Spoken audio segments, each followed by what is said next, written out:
What would have made the movie better is if Valerian's head got crushed by the rocks instead of Rihanna. Yeah. Yeah, well, so even if the situations they were in should have been precarious, but the characters didn't act, they weren't reacting to anything that was happening in the movie. Yeah. Right? They were reading whatever's on the script, and the script has nothing to do with what's in the movie other than bits that are directly related to exposition. Oh, there's no tension or suspense. You know, and you're uninvested. You don't care. So in conclusion, it looked pretty, had some nice world building, nice character design. But if it wasn't, the only bad things are the characters, the dialogue, the script, the lack of investment, and the zero tension suspense. If it wasn't for those 5 things, for those 5 insignificant things. Script, dialogue, characters, investment, and tension suspense. If it wasn't just for those, you know, meaningless little elements, then it would look pretty and you could be happy. But instead it's just infuriating. You're just like, what? What? What? What? Why? What is this happening? Do you understand what I am saying? Ah!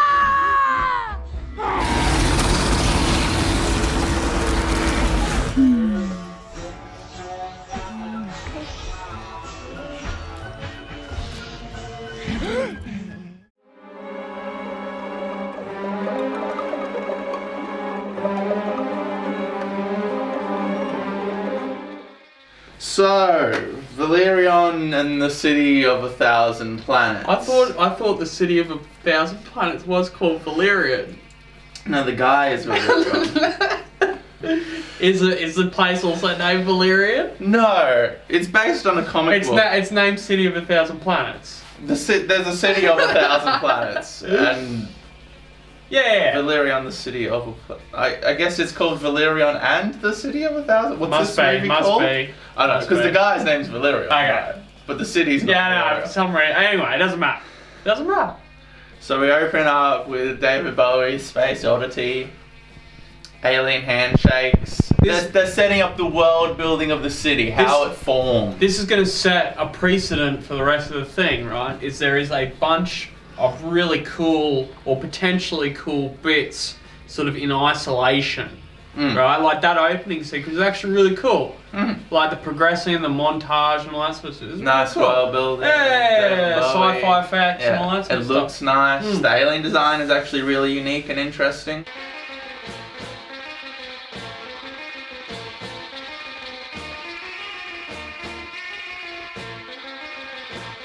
All these different shapes and sizes and types of aliens. And then we're on with our sort of our victims of the antagonists. So we cut to the beach Navi. They're the Navi from Avatar. They live on a beach. We get some world building, get some character development. The world was destroyed.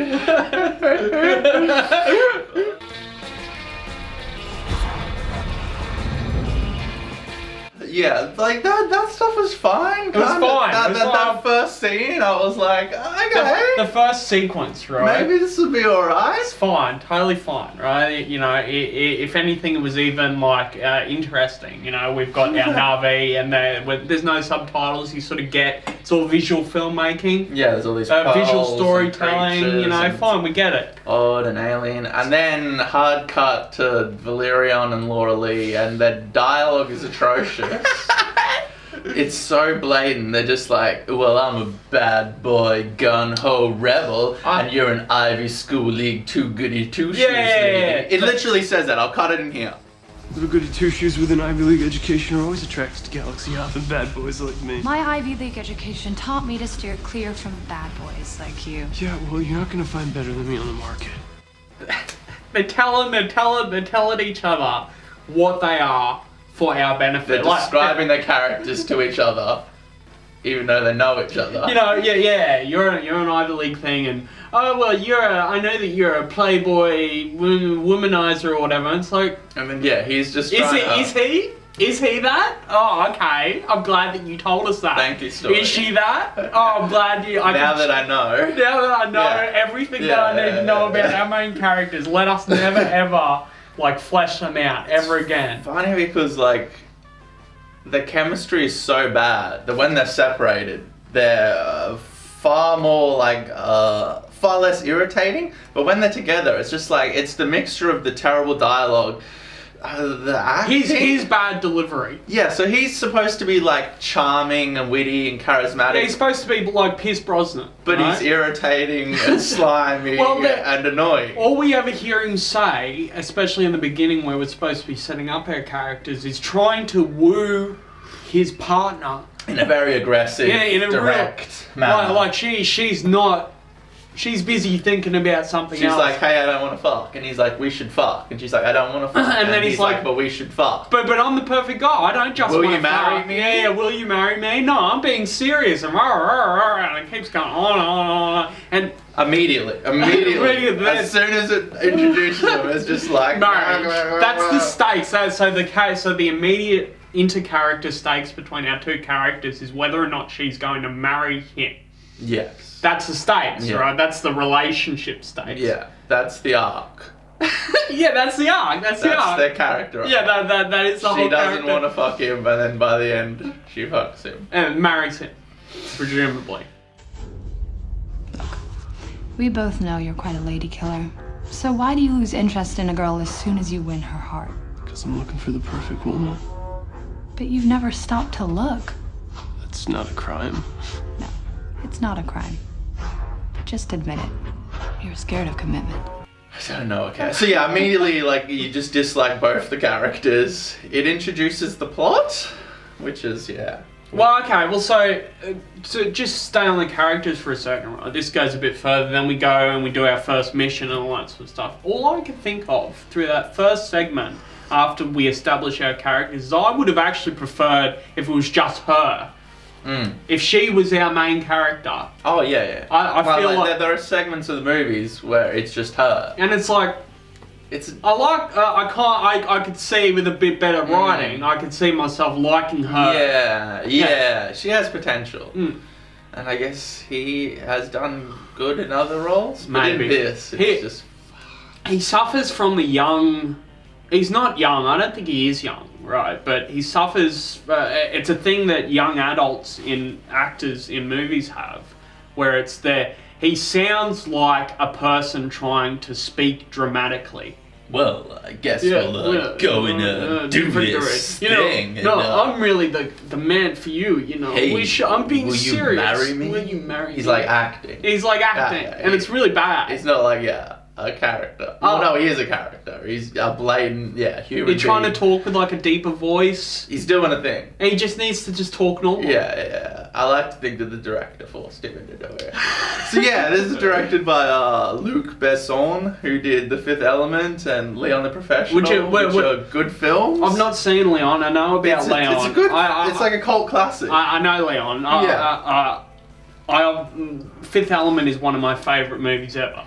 Yeah. So this is based on a series of comics called Valerian and Laureline. Which Fifth Element was based on comics by the same person. And I think the worst thing about this movie is I went back and watched The Fifth Element, and it actually takes away from The Fifth Element. It makes The Fifth Element worse. Because it's so derivative? Yeah, because it's kind of doing the same thing, and then all the horrible stuff in this film you see in The Fifth Element. Like, as soon as Bruce Willis meets the Fifth Element girl, he's instantly in love with her. Yeah. And it makes the Fifth Element worse, which is probably the worst thing you can say about it. I feel bad that I've watched this now. Just don't watch the Fifth Element again. I mean, like, the Fifth Element has like fucking Bruce Willis. Yeah. So it's better. It's obviously a lot better than this. But when I rewatched it, even the way it's structured, like it starts off with the Haziz light, and in the past flashback, it's all structured exactly the same. And as you said, even the last shot of them falling in love in the ship, it's exactly the same. It's exactly the same. Yeah. Starts off with a little past flashback, goes in the future, blah blah blah, fall in love. Blah. It's the exact same movie for me. I gotta find myself, gonna find it now. I gotta be a man, I gotta find it now.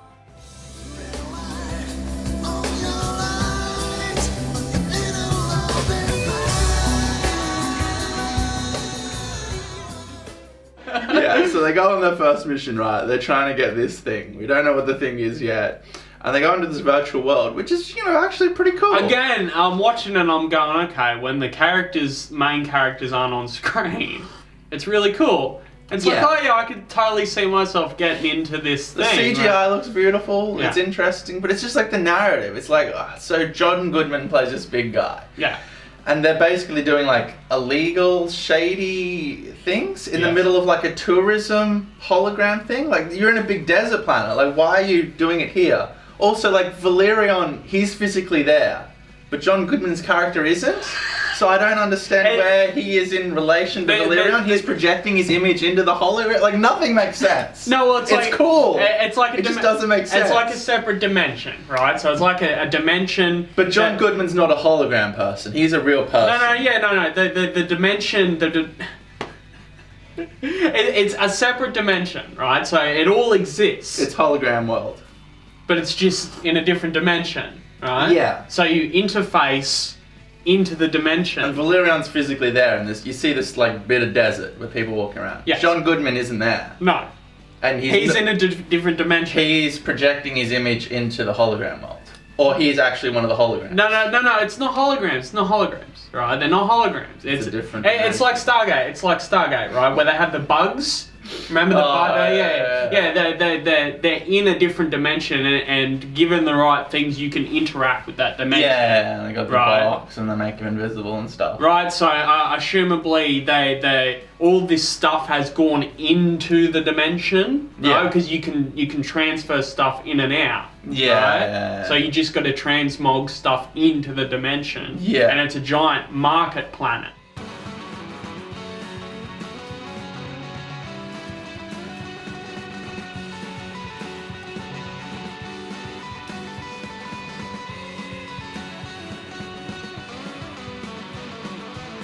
I mean, that brings up a whole bunch of other questions because, okay, so you've got the people wandering around the desert and they're interfacing with the dimension, right? That's fine, I get that, okay. Correct. But they show the dimension and it's like not just a single surface. Multi-layered. It's like got canyons and stuff, But we right? clearly see a shot of just like a flat bit of desert. With them people just sort of walking out. walking around, right? So are they able to go into the canyons? Well, later on, Valerian falls through like 25 levels of right, this thing. I'll cut in the clip here.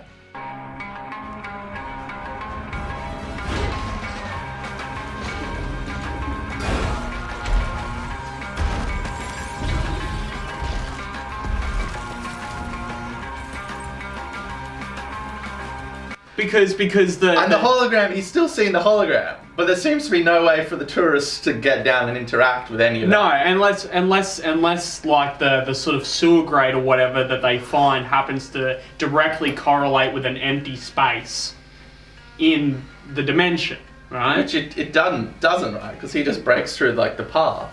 That's the second time, by the way, that a convenient grate comes into handy. He just happens to like, he gets weighed down by all these heavy balls and he just happens to be on the grate. And then later on in the throne room, which we'll get to much later, there's just a random grate in like the middle of the So palace. if he fell through the sewer grate, right, he fell through it, right? He didn't just climb down like a ladder through the thing, right? Like it would have been an entrance below, right? In the real world. And then he just started falling through So the did levels. he fall in the real world in our normal dimension? This is another thing in the Fifth Element as well. There's a scene early on where, what's her name, the chick? Mila Djokovic. Yeah, she just wakes up and she just like runs through a wall. Yeah. I'm like, oh, not again. There's a lot of like just, collapsing through 25 layers of earth and running through walls and this, and the same thing with the Fifth Element. People can't just run through fucking walls, Steve. I can't just drop through the floor. In the Fifth Element, the wall was like a foil because it's like a radioactive or whatever, like an X-ray chamber, And right? she's fucking the Fifth Element. Yeah, and it was like foil or something. So it definitely wasn't like crashing through someone's roof, right? That's fair enough.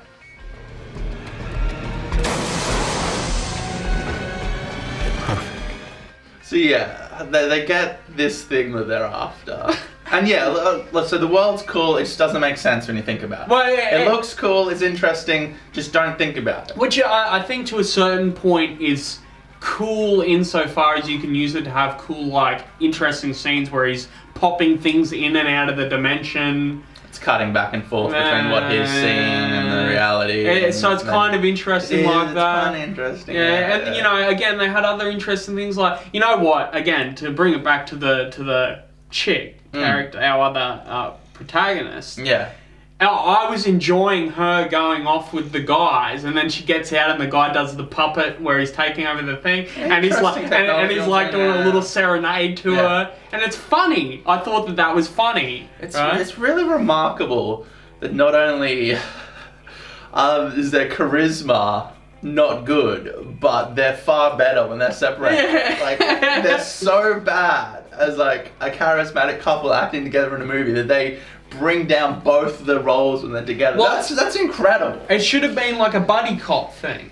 Yeah. Right, they have two separate dynamics, right? And they play off each other. Right, that's what it should have been. Yeah. But again, clever and witty and quick. And again, the way that, and again, this thing with this dialogue where they insert, and I've got that written down, right, where they insert random bits of exposition, right? So they again, in the beginning, they tell each other about their own characters, right? What it comes across as in the beginning when we set them up is that these characters don't know each other. They barely know anything about each other, right? And then, after this whole mission, they're successful. And they go to the city of 1,000 planets, and it's just like an exposition dump into the history and the economics, and it's like, they know this. Like, surely they Welcome live home, here. Commander. By the way, if you didn't know, this is the city of 1,000 planets that has existed for the last 500 years. There's and 7 subsections. And it's home to these alien races who do this, and do this, and do this, and do this. We live here. We know. To the north, we have gaseous lands dominated by the Azine Mo, whose extreme sensitivity makes them specialists in neurosciences and molecular components. They can build cells of any kind. To the east of them, the large colony of Omelites. Yeah, it's exposition for the It's poor, that's the whole movie, right? It's bad writing. It's written by the guy, Luc Besson. Yeah, He wrote The Fifth Element as well, but I guess he's just like... Never had anything like that in it. He's lost touch. Well, it's the George Lucas thing, right? It's the Korn thing. It's the, after a while, it's a Ridley Scott thing. Like, you lose a step. They just lose it, yeah. Luc Besson, he's lost it. It just couldn't, like, there's another moment, again, I'm jumping around now. There's another moment where they've got the thing, the little animal that replicates all the stuff, right? And they've got the good general, right? Yeah. Who's actually no, they've got the bad general who ends up explaining to them in the middle of a sentence what this thing does. Yeah. Right? Yeah. And it's just really, it's like, couldn't they have had that as like a mission briefing? Yeah, well, even the whole mission doesn't make sense. So they go down to the hologram world, they get a little thing. Everyone dies on the mission apart from them. I'm not sure whether they were agents. One guy definitely was. They were agents, yeah. Well, so nobody cares about them. They're just dead. When they're on they don't even say one thing about them at all. Nobody brings them up. They're just gone. They're on the bus going over. We established that they don't read the mission materials before they go on a mission. Which gives the script the opportunity to read out. So those characters. Well, but we didn't even know about the little animal or what it does. You or had whatever. no idea what was going on. Right, and so, but we establish our main characters as really flippant, non-caring. Yeah. Right? They're sort of like fly by the seat of their And pants. they're wearing like Hawaiian shirts and stuff, like, which is weird because they're not like that later on. No. They don't really have in-depth characters, I guess. Well, they flip at the end, but we'll get there. They just flip characters. Right, well, so you said that they succeeded in the mission. I would say that they didn't succeed in the mission. Or if they did, it was only just, right? Because they lost their entire team of agents and they got discovered. But that's not a thing. They don't care. They get the little thing. Remember when the big boss guy, John Goodman, he said, because the Valerian and what's-her-face, she said his actual name out loud, so that way the John Goodman character, now knows the agent's name. So he says specifically, "I'll find you, Agent Valerian," and it's like, why would you say? I mean, it doesn't matter because it never comes up again, right? But why would you give away like your name, right? You know? Yeah, it's foreshadowed. Yeah, this was supposed to be. They foreshadowed it and it never went. Yeah. Well, it was meant to be a franchise. This was going to be the next Star Wars. But it fucking flopped. I mean, It kind of was It the next lost Star all Wars the money. in a sort of kind of way, right? That's fair. Star Wars always, not always, but most of the time makes money though. So yeah, they lose all their crew, they get their thing, they go to the City of 1,000 Planets, which is cool in concept. It's all cool world building. Like, we get all through the fucking stupid exposition dumps. We get all this cool world building. I'm cutting a bit of it here. Finally, to the west, in a pressurized atmosphere, we have 9 million humans and compatible species. Home sweet home. The economy has been in shambles for a year. Robot planet and water planet. These people that have never, ever experienced any of these things, right? Yeah. Need to be told about all of it. So they get back to like the federal agency or whatever because they're feds. And yeah, they've got the thing and there's a dead zone within the center of the planet. And it's like expanding or whatever. Yeah, it's been like a year. They've sent troops down there. All the troops died. They think it's radioactive and toxic and no atmosphere. Well, that's the fiction. Yeah. The fiction being told to us and the characters is that it's a radioactive dead zone that's deadly. Yeah. So they send people down there to go and have a look, and they don't come back. They all die. So then Valerian and Laureline and this evil commander guy are gonna take the little creature and go down into the dead zone. It's funny, right? So we get introduced to this general guy, right? Who's played by an actor that's in a few things. Clive Owen, I believe. Clive Owen. Something like that. And he says he's got the most reductive logic, right? Where he's like, no, there is no contacts, must destroy them all, whatever's there, they are the enemy. And it's like, okay, he's the bad guy. Yeah, and it plays the ominous fucking music. When he says something, he like turns towards the camera like, okay, yeah, he's evil, man. Tumor we have to cut out as soon as we can. If we don't, and this cancer keeps spreading, it will destroy Alpha in less than a week. Commander, who would have any reason to destroy Alpha? Practically every living species is represented here. This is a weapon of mass destruction, and behind every weapon there is a killer. It doesn't matter who it is. It's a threat to us all. It must be eliminated. Through here. And yeah, the reveal. We'll get to the end. Well, so the mission, the first mission was to get the little thingy, right? Yeah. The little animal thingy. But then that's just not a thing because they end up taking it with them as a part of the second mission that they go on, right? So they didn't. So they were going down to this dead zone. Right. An evil commander knew what this little creature was. Yes. And he was going to use it as a bargaining chip to something. Well, no, we don't really know what he was going to do with it, but the logic for why they were taking it was like, we need to replicate some of our equipment or something. Yeah. And it's like, so... So, the beach Navi attack. They infiltrate the feds. They just cut off all their security systems. They can't do anything. Yeah, they're having like a conference They're all of all the upper... Yeah. Yeah. They break down a door. They take the commander. Presumably to bargain with him, or because they think he has the creature. They think that he has the creature. They don't check if he has the creature. So did they He doesn't have the creature. Did they know that he was going to insist to our two protagonists that they take the creature from a previous mission with them to the council session? Yes. And that he was going to insist that he takes charge? Yeah. Right? But he wasn't able to assert control over his two agents so that he has control. They didn't know that part, but they knew that he was going to go down there. Because they rightly assume that he should be able to tell them what they can and can't do. Yeah. If the two agents decided that the upper command of EarthGov didn't deserve to have the spoils of one of their mission or the objective of one of their mission, do they just get free rein to just say, oh, well, no, sorry. That's what happens. But that's what happened. He's like, I'm a commanding officer. I'm going to take that thing. And they're like, no. Yeah, this is the last of its kind. It's like, and he's like, okay. I don't think that's a very good idea. For your personal security, why don't you let Agent Laureline look after the little guy for safekeeping? I don't think so, Major. It's against protocol. I am the highest ranking... That animal is the last living specimen of its species. The whole universe is after it. That's why Major Valerian would rather I held on to it. And then, so they bust in. They take him thinking he has the replicator. But she has the replicator. Converter, yeah. They don't check if it's on him.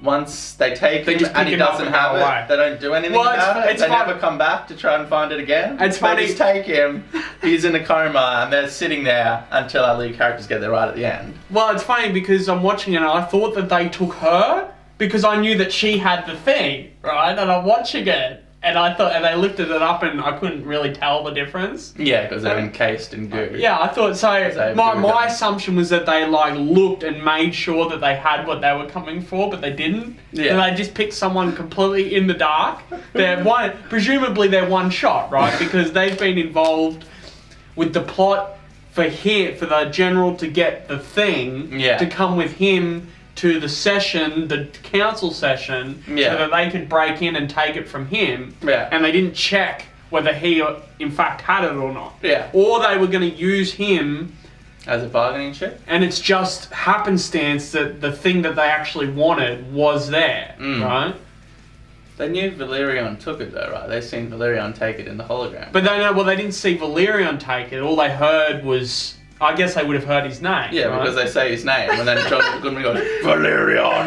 They know Valerian has it, but they take the But do they know who Agent Valerian is, or where he is? Do they know that he's going back to... It doesn't matter. It doesn't matter. These are all asinine questions, because none of it ever, like, there's no...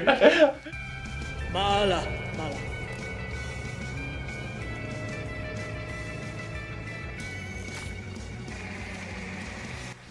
It's an interesting thing, right? And I mentioned the buddy cop formula, right? And we were actually talking about this before with a Harrison Ford movie, right? And how that versus something, say, like Lethal Weapon, right, was a poor example of it, right? And it's a fine balance, right? Having an action movie and a sort of, with a comedic sort of spin on it, right? Hollywood homicide. Yeah.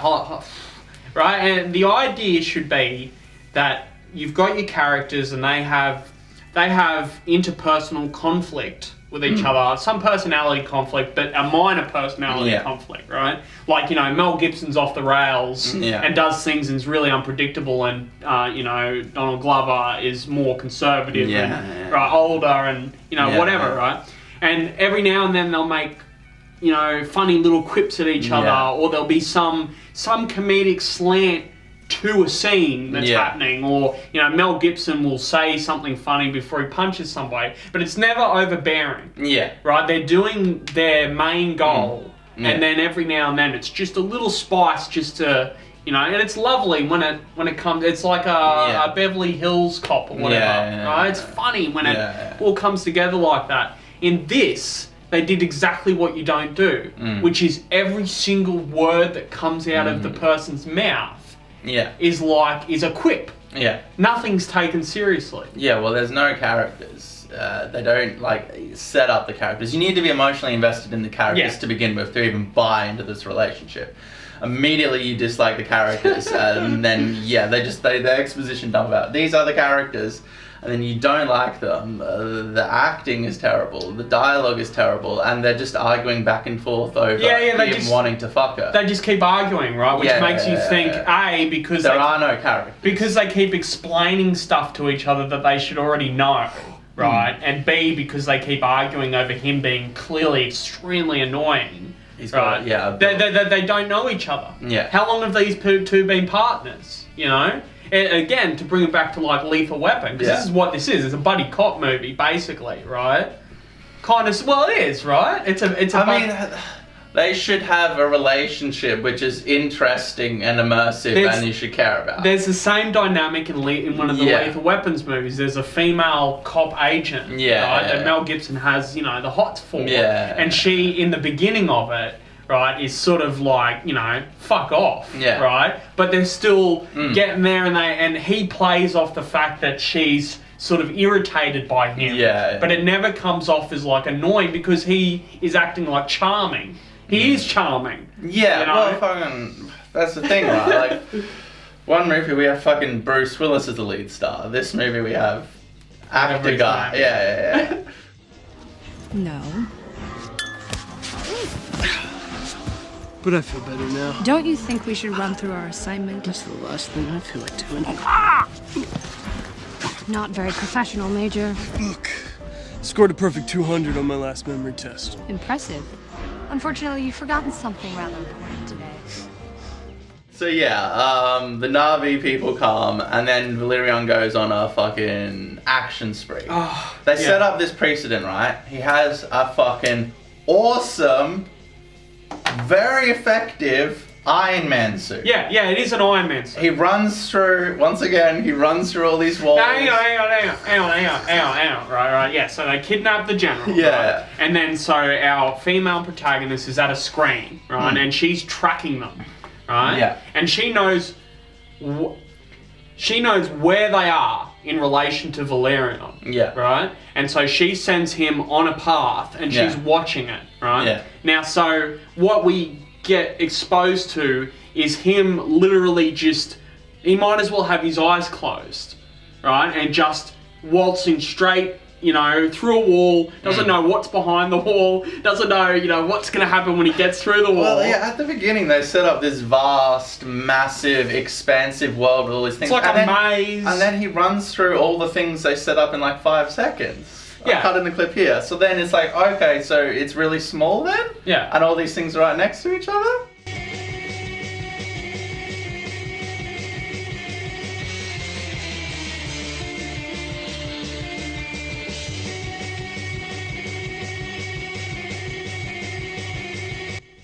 Well, they didn't show us anything interesting, right? All they showed was him running in what is essentially a straight line.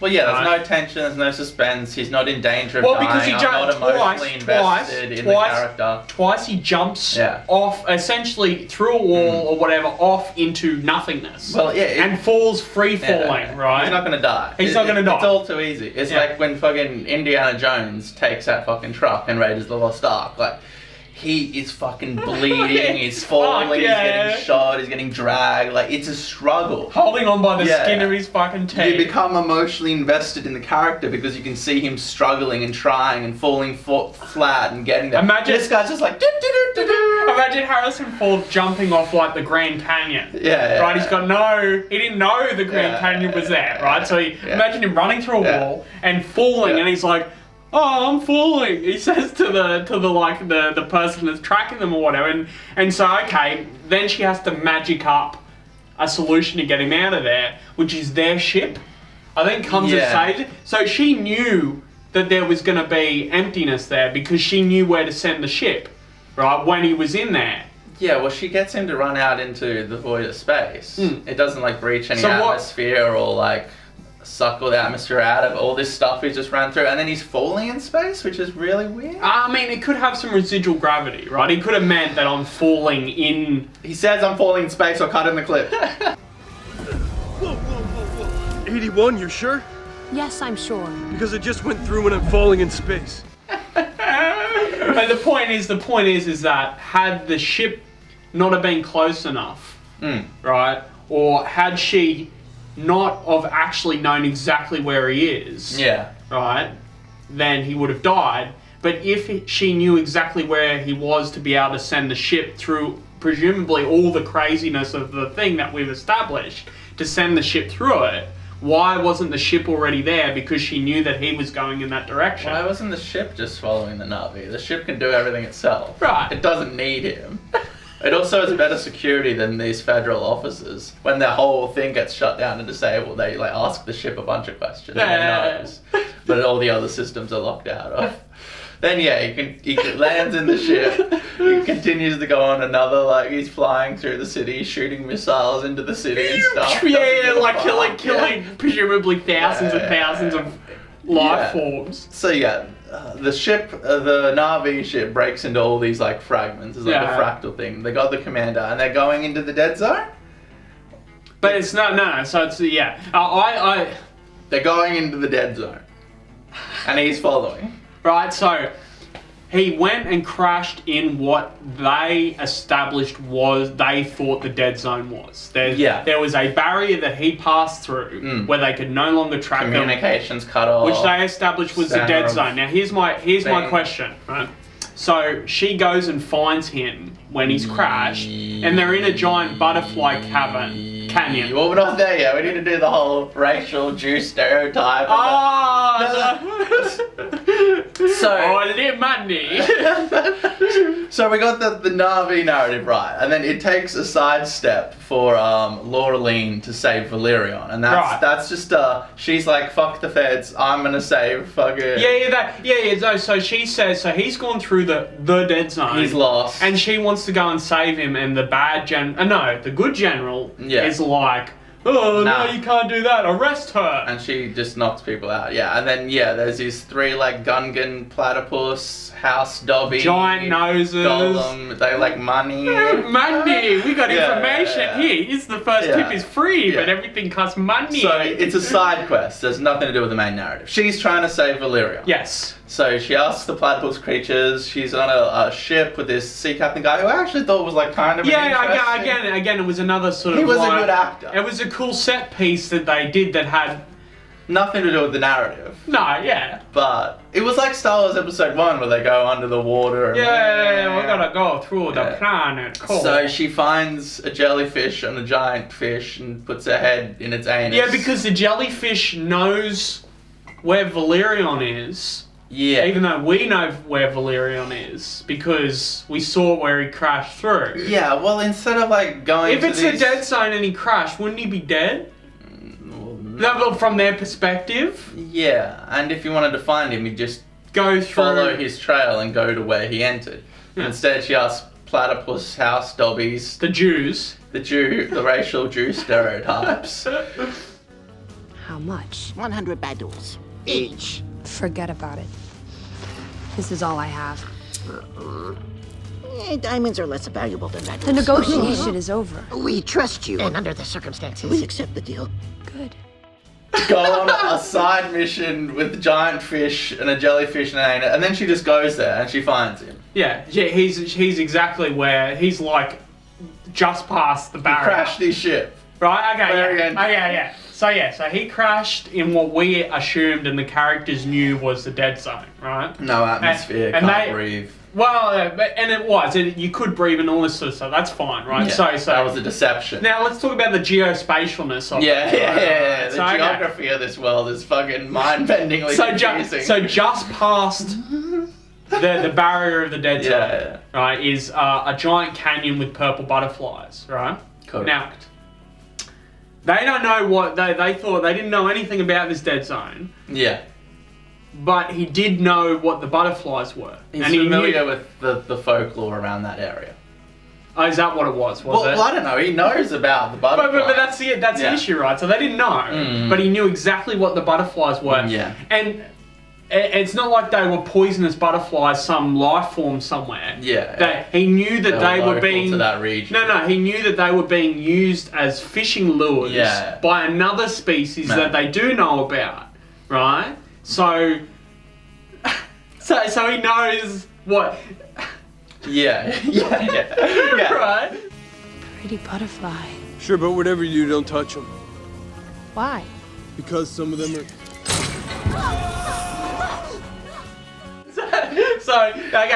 So here we go, right? So so she's like, oh, pretty butterfly, while he's trying to fix the little skeeter ship or whatever, right?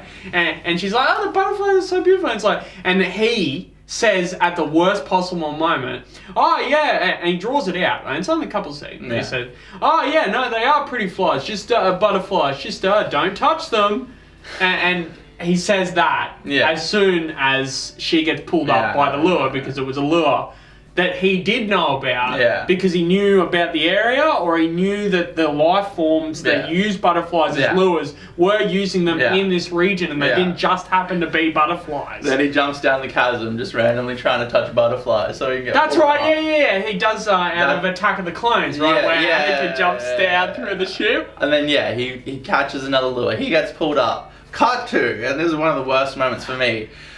There's this race of cave troll people that captured her, right? She's in a wooden, cage on the back in a high-powered Iron Man suit. That's true, They never utilized the Iron Man suits again. Every situation after that, I'm like... Crashing through, steel concrete walls. Just breaking through walls, underwater. It's flying. She's got jets on it. Suit. She's got jets on it too. She can't, jet. She's sitting in a wooden cage in an Iron Man suit going, help me, help me, help me. Let me go, fatty. Pull me down! Sorry, I'm inedible. Valerian! Alright, so now we begin the intermission for the movie. Alright, it's a totally different... Well, we've just had a side quest with Laureline trying to save Valerian. Now we enter another side quest with Valerian trying to save Laureline. Yeah, it's a totally separate We forget about the narrative. Yeah, the for the narrative side quest to away, save Valerian, and then we forget about the narrative once again for Valerian to save Laureline. That's right. Yeah. He asks the computer, how do I save her? And the computer says, why don't you use your high-powered epic Iron Man suit that you're wearing to go in and beat the fuck out of all those cave trolls and save her? No, that will cause a diplomatic incident. Right? Now, that's... No. So, I think it was it was the ship that said it. Yeah. Right? If you get discovered going in there, that will cause a diplomatic incident. But he already shot one of their heads off. But when he gets pulled off, he blows one of their heads off with a gun. But doesn't that imply that them taking her hostage is already a diplomatic incident? And he's already murdered one of them. Yeah. So then, he goes on a side quest into like a cyber. Oh, that's right. Yeah. Yes. Which is also like. Okay, so the advice he gets is that he needs to blend in. He needs to camouflage himself to get in there. Right, to go and infiltrate the place. So it's now a heist mission. Right, it's a heist movie. Okay, so without telling us what his plan is, right? We have no idea what he's doing. He just starts wandering around, right? And he happens to come across a place that happens to have exactly what he wants, which is an alien that shapeshifts. Right, that's what he wants. So we find that out a fair while later. Well, I still didn't twig, right? Even though that she shapeshifted, I still didn't understand the plan, right, until it was actually happening. That's because the plan is tedious. It makes no fucking sense. Right, okay, so that's fine. So within our intermission within the movie, we have a separate intermission. So it's an intermission-ception. Yeah, so right? He's trying to save Laureline. So he's in the cyberpunk. He goes to a strip bar or whatever, right? And then we get Rihanna. And there's a 3-minute fucking dance sequence with her where he's supposed to be emotionally invested in his partner, right? He's supposed to care about her and have feelings for her. But he's getting horny over he's sitting there Rihanna. and watching Rihanna dance. And it cuts back to Laureline and there's no tension, there's no suspense. She's not in danger. It's a funny the rabbit stepped in the poo-poo movie. Moment, right? Yeah, it's comic. Yeah. They want her to try on dresses. Do you understand me? Yeah. So there's no tension, there's no suspense, there's no like ticking clock element. She's not in danger. He doesn't care about saving her. We're on a distracted side mission. We've got a 3-minute burlesque sequence with Rihanna.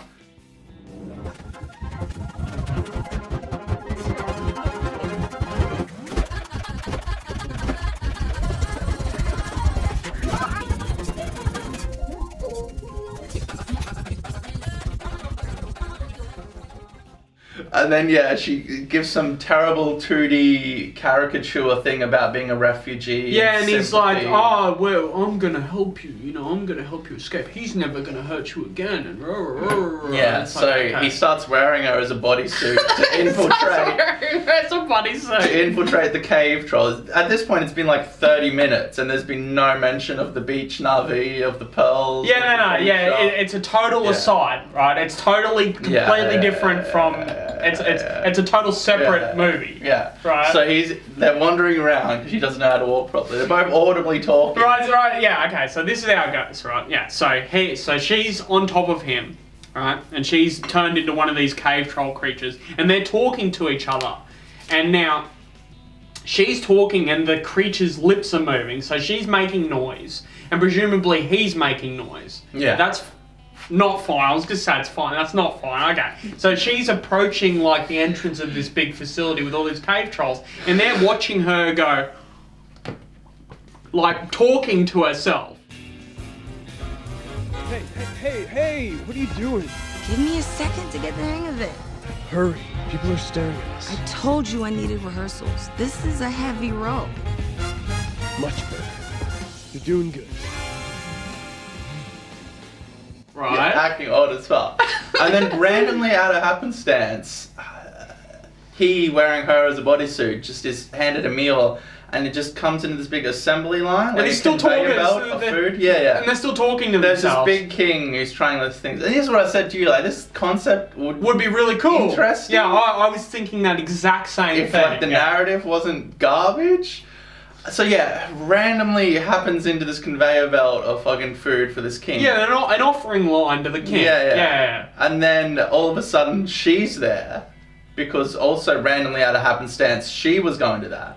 He never directly went there for any like. Yeah, no, reason. it's all totally. They just blunder into each other. Yeah, blundered into it. Yeah. And then talking about the don't start a diplomatic fucking thing, they just start murdering everyone anyway. So he could have just put on the Iron Man suit and cut out 20 minutes of this fucking movie. So the punchline is that she wasn't there to go and present an offering to the king. She wasn't a food offering to the king. It was just kind of cool. But what should have happened is that she is trying on dresses or whatever, and then she figures out that she's actually going to be food. Oh no. Tension, or whatever, suspense. right? You become emotionally invested in the narrative because this character that you care for might die. They're in actual peril. There are stakes. What movie? There's danger, there's tension, there's suspense. I think it's actually Pirates of the Caribbean where they do that.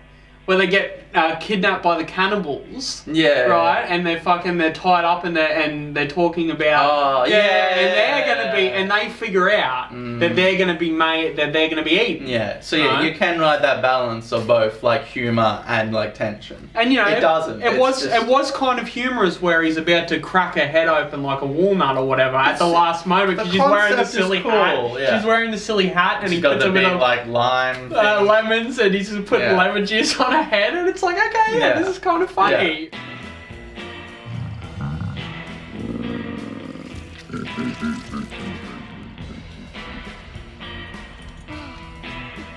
You know? So, they just start murdering everyone. And so there's been this big like assembly line of people carrying food towards the king. And they destroy all these fucking cave trolls. And then like an army of cave trolls is running at them. And there's just a big massive grate in the middle of the throne room. Oh, is that what happened? In the middle of this like assembly line where people are walking and they just jump down it again. Yeah, so he had no plan. No one had any plan. It was just totally happenstance, right? It just, as you said, just totally blundering, blubbering idiots. Our characters aren't solving problems. They're just randomly walking. Well, again, they're in the line. They're in the line with all. This is the issue with CGI too, right? Is they're all him and the fucking alien bodysuit are in the line with all the other cave trolls, and they're audibly talking to each other, right? And nothing else is reacting to them, right? There's multiple moments where they're standing like right next to somebody, blabbering to each other, and there's not a single reaction from anybody. It's not like, we have to act normal or something bad will happen to us. Yeah, not like going, making a side comment. Oh, Laureline's here. Isn't that convenient? Yeah. I'm gonna crush your head. But then, like, so he was capable of killing them all, right? So the whole... And then he just does. But the whole thing about the diplomatic incident then just doesn't matter, right? Because he just killed them all He just killed everybody. Yeah, so... Well, she shouldn't have been captured anyway because she had the Iron Man suit. But he could have used the Iron Man suit to solve the problem. Do they not know who the federal government is? Or are they not representatives of this high council?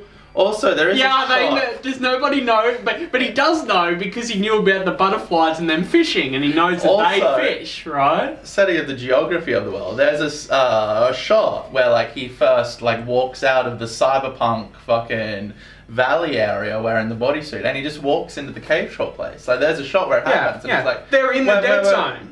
But then the thing he needed was right there in the dead zone, and there is atmosphere, and there's like a happening cyberpunk like prostitution. Like none of it makes any sense. They fall down a train. Rihanna's character, who has just been introduced, who we do not care about. No, we couldn't get terribly written. We get like a death scene. Oh yeah. Like a stereotypical like life is pain, but I'm gonna go. I know I'm a prostitute that was sold into the sex slave as a child. I'm free. And you need to love Laureline, and you really need to take care of each other. Yeah, and she turns to dust. She turns to dust.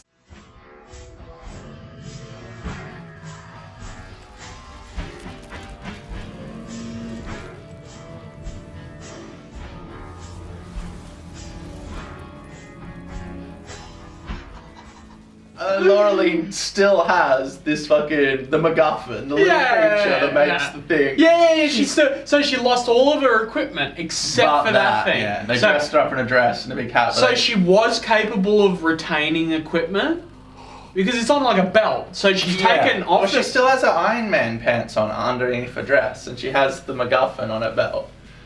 And then after 40 minutes, it's like, okay, now back to the narrative. So meanwhile, So we've got the side quest with Laureline saving Valerian, then we got the second side quest with Valerian saving Laureline. Yeah. 40 minutes later, after Rihanna, we're back on the narrative. What I would have normally expected, right, is when they do like an intermission sort of thing where you just go do something completely different, right? Yeah. Is that because they're already blundering into things, they would have blundered into something else during that would have helped them with the main mission. Yeah. Right? And that loosely ties those things together in a bad movie. Or you have like a character and the main plot, and then the side quest is like a B plot with a separate character. So then you can have the main plot happening and cut into another. But it didn't. Side quest. It was literally just. It was if that did not happen,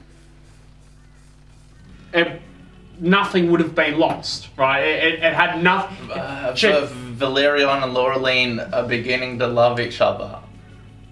Yeah, well, so he's shown, I guess, as rescuing her, so therefore that endears him to her. But have they? Okay, so presumably they've been together a long time. They've been on previous missions. Have they never rescued each other? Nah. Because that's the thing. That's the catalyst for endearing. They've been partners for a long time, but they're only just introduced to each other and get to know each other in this film for the sake of the audience. You are actually brave and not an annoying piece of shit. But he is an annoying piece of shit. He is an annoying piece of shit. He's not really. He's brave insofar as like he doesn't consider any consequences and just sort of wanders around doing things until things happen. Which things do happen. Everything rearranges itself. Until script makes him do the thing that he should do. Oh, that shit. Yeah, so the side quests are gone. That's 40 minutes of the movie which fucking just floundered. And then, what? All these military ships start coming in. They're finally like, let's do something about this dead zone in the center of 1,000... And our missing agents. Yeah. So Laureline and Valerian, they walk through... Did they acknowledge that Luceline or whatever escaped custody and went to go find? No. That just never happened? Because normally he would go, oh, she's just escaped custody because I put her into custody, so now we need to go and find her and put her into custody. He's like, do not go and save Valeria. And then they arrest her, then she beats up 2 guards and side quests it for 40 minutes. And they just never acknowledged. Yeah. Or the diplomatic situation where they murdered all of the cave trolls, killed the king. That never happened. That never comes up again. King. Yeah, killed the king. It doesn't matter. Don't start a fucking diplomatic event. Cut the king's head off. Oh well. And it's all taken like super comedically, right? So he's just brutally slaughtering all of these. And his wife faints. Yeah, that's what it's like. Yeah, She's like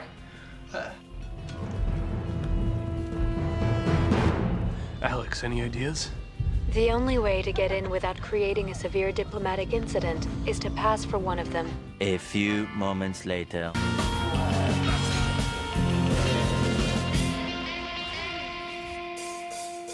It feels like it should be the third act. Yeah. Like the movie's been going on for so long at this point. It's like, is this the third act? Yeah, she's been kidnapped by barbarians or whatever, and he has to go and save her.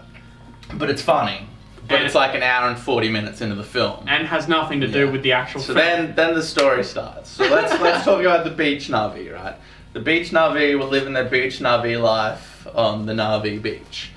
And a battle happens above their planet. And all these ships and debris starts coming into the planet. Right. An evil commander guy, he knows that there's intelligent life down there, and he's just like, let's kill him for the lols. So or not care. The whole thing is a cover-up, right? He's covering up the fact that he killed the beach Navi. Yeah, that he's responding. So we'll talk about what actually happened, right? Yeah. So you've got as you said, all that stuff. But by the way, like 40 minutes of the movie has been shenanigans. Then we get a massive exposition dump where they just start going, oh, this is the actual story. no, Instead of slowly dealing it out over the 2 hours, it's like bullshit, and then it's like, this is what's happening. Blah blah blah blah blah blah blah blah. But not only are they going blah blah blah blah blah blah, every time they explain something, then they flash back to it actually happening. Yeah. Right, and then They tell you, then they show you. Yeah. Right. So the evil general guy is leading a major space battle above the Navi planet. Fine, right? Yes. And you know, again, it's a joke. They have their giant battle scene of the movie is between people that we have no fucking idea about. Yeah. We couldn't give a shit about. They're fighting someone. We don't even really know who these federal we don't. agents are. Well, we don't even know who they were fighting. They don't mention a single thing about who we get humans, right? It's a battle. Yeah, it's a battle. Nah. Right? So that's fine, and they waste it, right? But it looks really cool, okay. And then he basically is charged with making the decision of using giant nukes. Yes. Right? Which, if he uses the nukes, it destroys the ship, which falls into the planet, which destroys the planet. Yeah. And some guy's like, hey, there's fucking intelligent life. There's people on there, and he's like, I'm evil? Yeah, I don't fucking give a shit. Destroy them. Well, we have to kill everything at all costs. Did you not know I was evil? Commander, the planet is inhabited. By primitive life forms. No, Commander. I've detected a complex language and huge cerebral energy. Major, history is on the march, and neither you nor a bunch of savages are going to stand in his way. Just destroy But then he shoots the guy that was trying to tell him. Does he? Yeah. He fucking. I think they actually had like a throwaway line about like, you know, you knew that he'd tell everybody, so you shot him, and then they flash back to him shooting the guy. So they go, you know, you either. Oh, they do too. Yeah. So they go, you either didn't know or you didn't. You were either so busy that you didn't care to acknowledge what the indicators were telling you about life on the planet, or you did know and you didn't care. Yeah. And then it flashbacks to the guy telling him that there's intelligent life on the planet. Yeah. And then it comes back and they say, and you knew that fucking rah would go and tell people, so you decided to deal with him. And then it flashes back and he fucking shoots him. Right, and you know what? The way that they do that exposition can work in like those detective like formulas. CSI, Miami. Yeah, it's like, you know, coming back and forth. Which can work. It's like Hannibal, the show Hannibal, right? Yeah. You get to the reveal at the end, and it's like, well, actually, I've pieced everything together, and but this so, is... by the time you get to this point, you're so uninvested. You're so like burnt out and broken and irritated, and then you get the massive dump that should have been like slowly dealt out. I'm not even just like, what the fuck is happening? I don't care. It's confusing. I feel there's so much going on here. I don't think the characters even knew enough to be able to extrapolate any of this. They just knew. Yeah, they just knew. Right? As far as we're concerned, they're just making these huge logical leaps. Right? They just start reading off the script. Yeah. Like, okay. So then the ship falls down to the beach Navi planet, like fucking destroys it. The whole planet is like fucking. Yeah. Right. Well, so in the first scene, my little prologue thing. Yeah, a little prologue thing. We see a bunch of after all the ships have fallen down, a bunch of the Navi go into one of the ships, right, to go and have a look, right, and then all the stuff's coming down, and fucking the big ship comes down, is going to destroy the whole planet. So they shut the door of the ruined wreckage of a ship that they're in. Like a piece of fuselage. It's a piece of fuselage with one end of the ship cracked in half on one end, and another chunk of the ship cracked in half on the other. Right, so they sealed the door on that, and you know, the king's daughter, the Navi king's daughter, is left outside, and they have a heartfelt moment. Just on a little side note, she dies. She sends her like spirit through time and space. And it connects to Valerian. And that's how he knows all the exposition. That's right, because she transfers her essence to him. Yeah. So anyway, that's also a thing. But then the ship, they're on this piece of fuselage. Right, and so then at the end, then we get the rest of the story, which is the planet explodes, and presumably, we don't see this bit though, but presumably that chunk of fuselage gets expelled into space, right? And all the Navi are now stowaways. What's the other word? There's another word for it. Anyway, they're like surviving on this piece of fuselage, which survive the explosion. Well, so they're on this piece of broken fuselage of this broken wrecked ship right now. I've got a bunch of questions, right? So these Navi, they were wearing loincloths. Okay.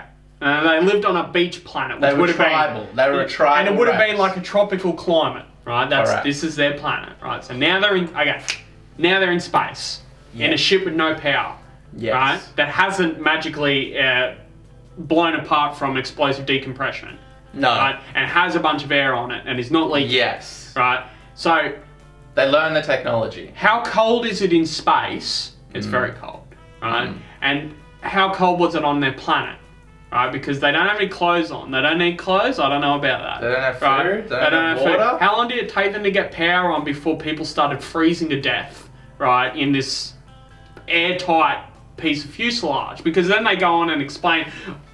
They explain, they say to us that they explain, right, that we had to spend all of this time learning, how the ship work and about technology and fucking rah, and it has like a montage of them like fixing the ship and looking at it. In a 30-year period, these tribal people went from living like a very small beach life existence to being able to understand and create technology so sophisticated that they can replicate their planet as a biodome within a ship. They're really lucky that the reactor was on the piece of fuselage that they were on, right? Because had the end piece of contained the reactor, then they wouldn't have been able to get any power.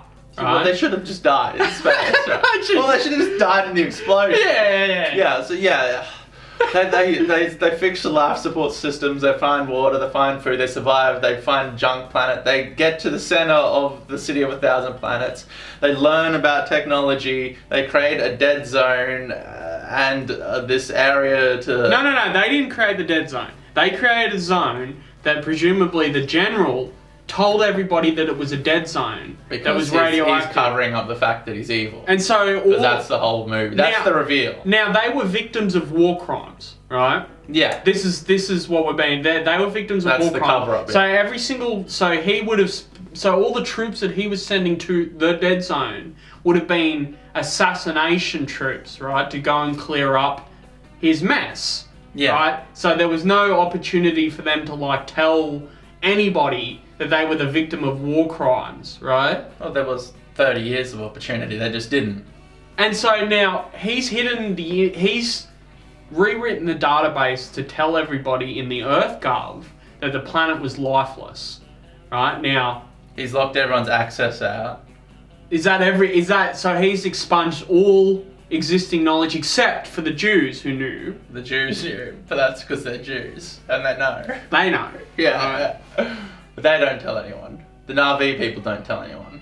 He covers up the information. For everybody in the whole known universe, he removes all information of this planet. They're also just incapable of taking away his power. He controls all these robots. That's right, at the end. So he goes MIA, right? Yeah. He got kidnapped by the Navi and he's gone MIA, right? Yeah. Now, so this other guy then calls High Command and says, my superior has gone MIA, right? I'm applying to take charge of everything, right? Command of this thing. And they go, oh, well, no, then he says, because he looked at the databases and tried to access some information, but he was locked out, right? You need a higher clearance or whatever. Access denied. Right, and so he contacted High Command and he said, okay, for me to take charge of this mission, I need access to all the information. And they were like, oh, well, we really can't do that because, we need the presence of the general, the bad general, to be able to do that. Yeah. Right? But then they just do it anyway. So, okay, that's fine. So, and then they've got a bunch of robots, right? Which he controls. Which the bad general controls. Yeah, good general can't take control of them, even though bad general's missing in action. Which are just... Now, not only are they just sort of loitering around, right, like the command center, they end up going on the mission.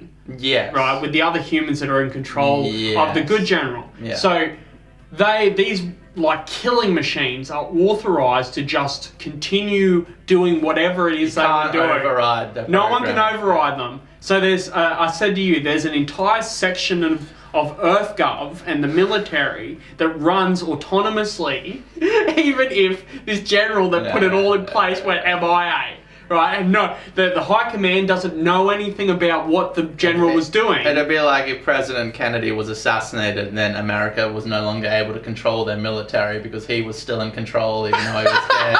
And there are all these like classified files and no one can get into. Yeah. Maybe no one can get into. Well, you can't, but then you just ask again and then you can. Then you can. Yeah. So then Laureline and Valerian, they reveal that he's an evil man and he killed the Navi.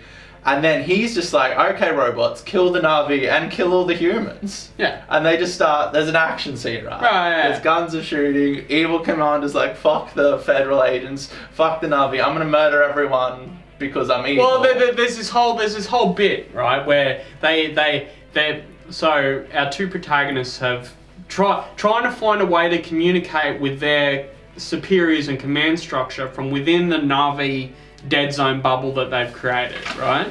And within this fucking living biodome, there's the 2005 Destiny model shuttle. Module shuttle, right? So that's they say okay. They look around and they go 500-year-old ship. Right, so it's all operating on the same radio frequencies and channels and all that sort of stuff. 500 years later. It's still got power. Still backwards compatible. Still backwards compatible. So they go, okay, well, we're going to use that to go and communicate with our command structure. That's fine. So they go into the Destiny module. It's totally... That feels like it should have been like a bigger thing. Like, that's a bigger part of the story. But it was just there. Tacked on. Yeah, it's just there. Alright, so they go in there. And they're talking to them, right? And they specifically establish... They say, right, something about, gene DNA verification, right? Where for us to accept, things, part of our command structure and hierarchy is that we use DNA verification. They need the bad commander to verify it. Well, so they go, do you have any evidence to substantiate what you're saying about the bad general? Is the bad general there? And so they go and grab the bad general who's been beaten up, and they like beat him up again, and then they push into the thing. And they're like, and assumably the channel is still open. So this is the command center, and all they hear is, go on, confess, puh, puh, like them beating up the general, right? And all they can hear is audio of these people. So now, even though he doesn't end up confessing, right? What was their plan, right? Was it that they were going to convince them through audio only, on their word, that this commander, this general, is confessing to his crimes, even though would be clearly confessing under duress? They didn't want the federal agents to kill the Navi, so they were saying that the evil commander guy was evil to the good commander guy. Right.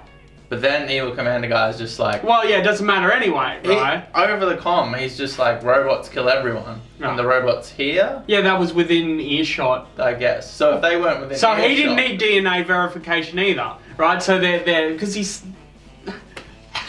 so, okay, now, I don't know... There's a battle. So I say to the government, the Earth government, I've found a fatal flaw in your operational security. Yeah. Anyway, sorry. That was just I couldn't...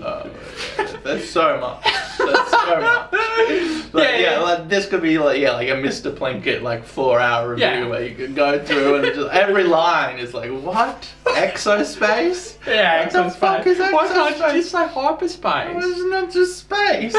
Exo means subspace, hyperspace, exoskeleton. It's like outside space. Yeah, it's like outside space. So there's an inside space. Yeah, so there's a battle.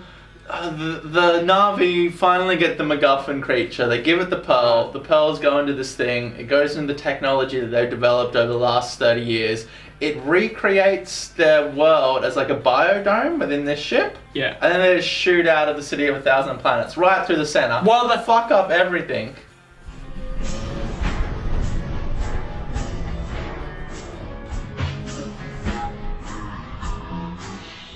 Well, okay, yeah. So we'll talk about the biodome in a sec. So we'll talk about that, right? So, but they're wrapped up. They're living happily ever after. Well, to talk about the geospatial stuff that we know of, when you're internally mapping out everything we've been through to get to this point, right? It is really just besides the walls that have been crashed through, right, it's all just one big open space, like tunnels and the giant canyon, right, of the dead zone. And then there's just, I guess, a side passage to where the Navi are hiding in their thing, which is also open air, right? Because they're not going through any airlocks. There's no airlocks where they're fucking opening doors. There's no spaceship doors or whatever. So the Navi then proceeds to, as you say, blow through the center, which they were in the center, plow through the center. So now there is this giant tunnel from the outside to the inside of the space station that is also connected to all the side channels. Yeah, so they've killed millions of people. They've killed millions of people. They've just everything, vented the entire space station. Also, like, they build a ship so good that it can just fly through a city. It can just demolish. It's like a drill. It's like driving a car through like an aircraft carrier. Aircraft carrier. You can't drive a car through an aircraft. Like, a ship can't fly through a city.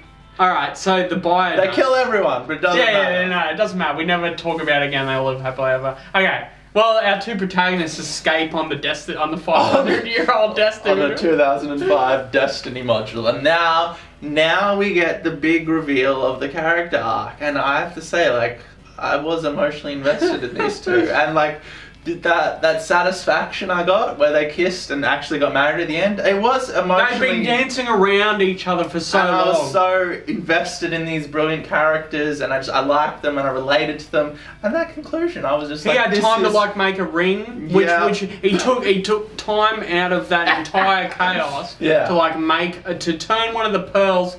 So okay. It was her birthday and he forgot at the end, and then the payoff is that he remembered at the end, and then she's okay. Yeah. So he went and got a pearl from one of the Navi, and he got it fashioned into a ring at some point, I guess after they rescued everybody, and then they escaped in the Destiny module.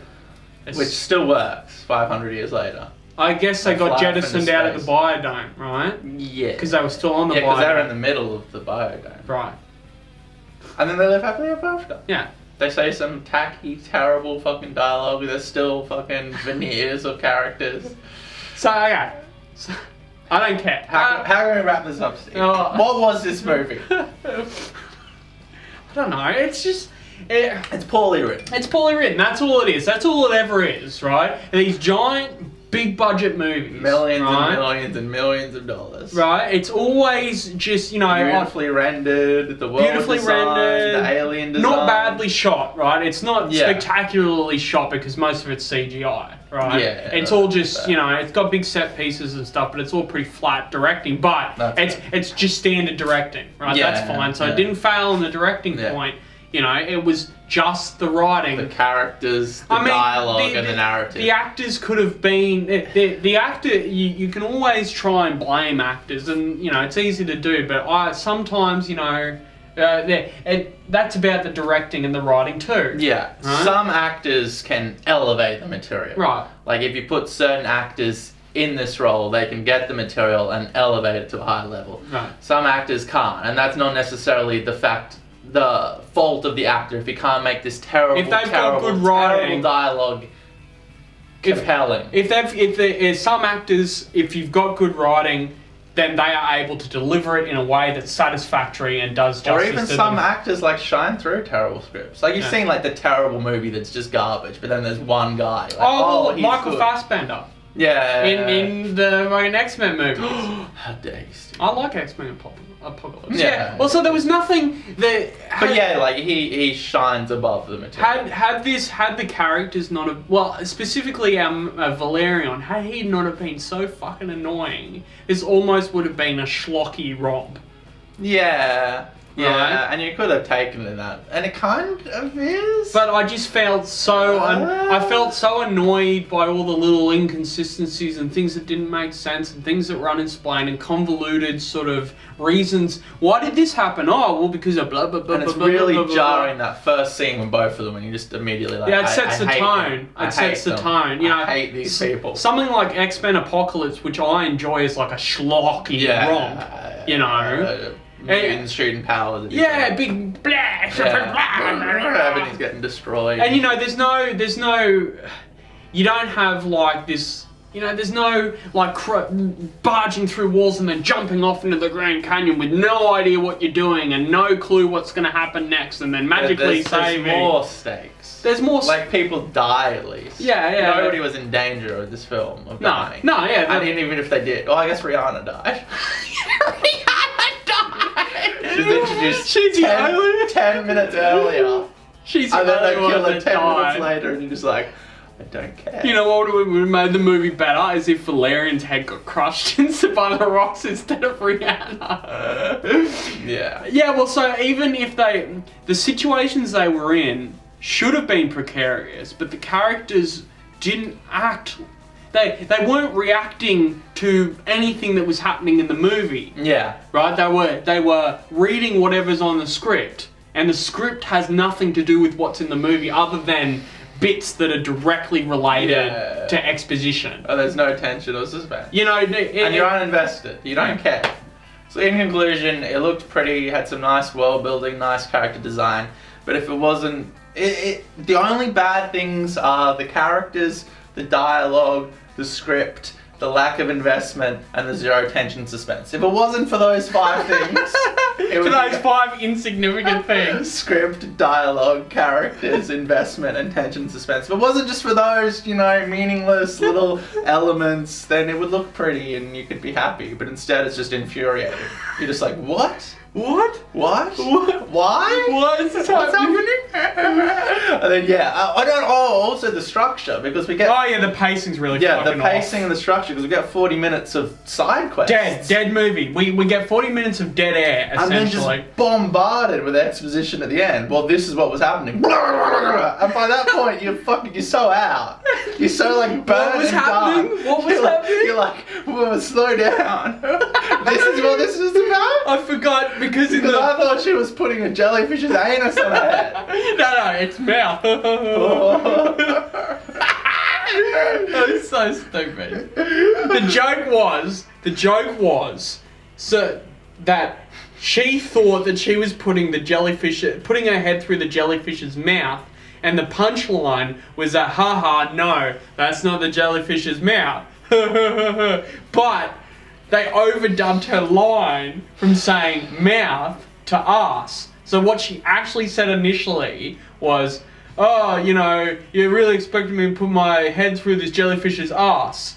And that would have been funnier. Yeah. Her putting her head through its ass, knowing that it's its ass. And then in post-production, like, well, we can't say ass in this movie, this PG movie. So then, we'll overdub her line with mouth, and then we'll cut in a joke from the 3 Jews. Saying, well, no, it's its ass. Anything else I should know before I voluntarily stick my head on his mouth? Actually, it's not his mouth. You can begin. Good luck. All the humor falls flat. There's a bunch of like women are bad driving jokes at the beginning. There's that couple where it's like the woman is buying all the things and the man's like, the wife and the bumbling husband, the bumbling complaining husband. Yeah. It's also the structure and the humor. Thank you for watching. Oh.